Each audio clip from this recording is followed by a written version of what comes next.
एक सवाल ऐसा है जो हमारे वजूद को हिला के रख देता है।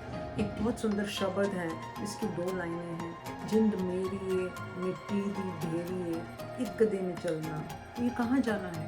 घर जाना है। तो सबने ही जाना है। एक ना एक दिन वो परमात्मा ने का बुलावा आ ही जाना है। उस समय हम परमात्मा से कहेंगे गिव मी 1 मोर आवर, 1 घंटा और दे दो, मुझे आपको थैंक्स करना है। लेकिन उस समय एक पल भी नहीं मिलेगा। तो क्यों ना अभी ही रुक जाए, अभी ही ठहर जाएं और कुछ सवाल कर लें। एक काम करिए, आप विजुअली इमेजिन करिए कि आप इस धरती के ऊपर से ऊपर फ्लोट कर रहे हैं और वहाँ से नीचे देख रहे हैं। तो क्या नज़र आ रहा है आपको नीचे? नीचे आपको बहुत सुंदर सुंदर पहाड़ और पत्थर दिखेंगे, आपको बहुत सारे पेड़ और पौधे दिखेंगे, बहुत सारी ग्रीन ग्रास सब दिखेगी, आपको बहुत सारे जीव जंतु जानवर दिखेंगे, बहुत सारे आपको झरने दिखेंगे, वाटर बॉडीज, समुद्र दिखेंगे, और उसके अलावा आपको इतने सारे मनुष्य दिखेंगे। उन मनुष्यों के बीच में खुद को ढूंढिए, देखिए आप कहाँ खड़े हैं उन मनुष्यों के बीच में। फिर वो सवाल करिए, मैं कौन हूँ? ये हमारे ग्रंथ बताते हैं, सबसे इम्पोर्टेंट क्वेश्चन है कि मैं कौन हूँ, मैं कहाँ से आया हूँ, मुझे इस धरती पे किसने भेजा और मुझे क्यों भेजा, मैं धरती पे क्या करने आया हूँ। क्या मैं सिर्फ खाने पीने सोने और पैसा एकत्रित करने आया था? क्या सिर्फ यही पर्पस था? और मुझे ही क्यों मनुष्य जन्म मिला? मैंने ऐसे कौन से काम कर रखे हैं?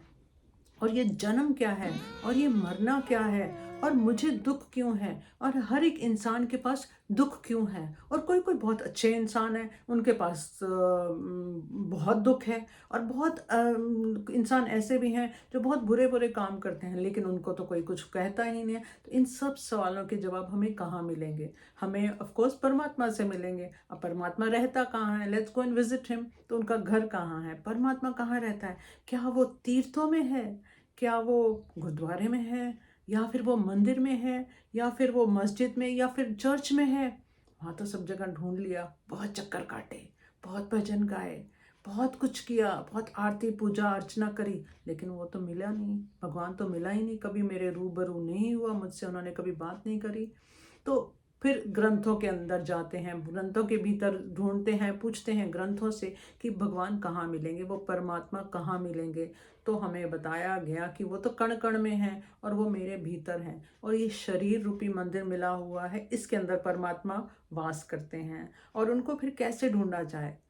उनको ढूंढने के लिए हमें ठहरना पड़ेगा, खुद के साथ रुकना पड़ेगा। यह भागा भागा भागा भागा, हम ये जो भाग रहे हैं, ये हमें भागने से रुकना पड़ेगा और ठहरना पड़ेगा। इसे ध्यान कहते हैं, इसे इंग्लिश में मेडिटेशन कहते हैं, और भाषाओं में इसके बहुत सारे शब्द हैं। और जब हम अपने साथ रुकते हैं, जब हम ठहरते हैं, तो धीरे धीरे धीरे ये सारा ज्ञान हमारे जो भीतर ही है, जो हमारे कण कण में ही है, वो धीरे धीरे उजागर होना शुरू हो जाता है। और हम ग्रंथों को फिर ट्रांसलेट कर सकते हैं, डिसाइफर जिसे कहते हैं, हम उनका ट्रू मीनिंग समझ जाते हैं। बहुत दुख की बात है कि हमारे स्कूल्स में और हमारे कॉलेजेस में ग्रंथों के बारे में कोई ज्ञान नहीं दिया जाता। ज़्यादा से ज़्यादा सुबह एक 10 मिनट की प्रेयर होती है, और इतनी सारी लाइब्रेरीज में इतनी सारी किताबें होती हैं, लेकिन भगवत गीता अगर होती भी है, या कुरान, पाक कुरान अगर होती भी है, या इस तरह से बाइबल या फिर सुखमनी जो होती भी है, तो ये सब कहीं कोने में कहीं रखी होगी, जिसका कोई इम्पोर्टेंस नहीं है। कभी बच्चों को नहीं कहा जाता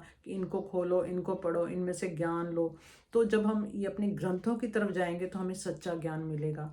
और हमें ध्यान करना है। अब आनापानसति ध्यान जो भगवान बुद्ध ने हमें सिखाया, बहुत आसान है। इसमें आप अपने पैरों और हाथों को लॉक करेंगे और सुख आसन में बैठेंगे और आंख बंद करके सिर्फ अपनी सांसों पे ध्यान देंगे। बहुत आसान है। सब्सक्राइब करिए, मेरे साथ रहिए, हम इस बारे में चर्चा करते रहेंगे, क्योंकि हम जानना चाहते हैं। वही पर्टिनेंट क्वेश्चन, हु एम आई, मैं कौन।